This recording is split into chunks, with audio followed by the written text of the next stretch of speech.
ఎందుకిలా చేశారు? జయ ఊరికి వెళ్ళిందని అబద్ధం చెప్పి ఆమెని చూడనివ్వలేదు.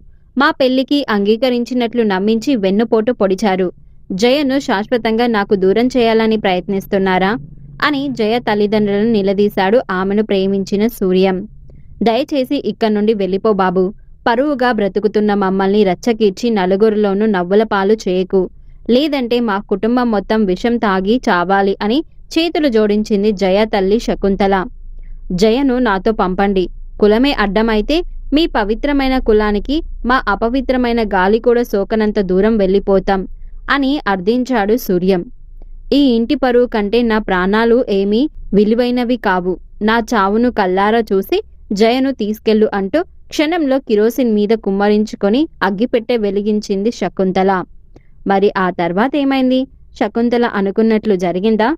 జయ జీవితం ఏ మలుపు తిరిగింది? తెలుసుకోవాలంటే మన ఛానల్లో ఉన్న షాడిస్టు మొగుడు ఎపిసోడ్ చూడాల్సిందే.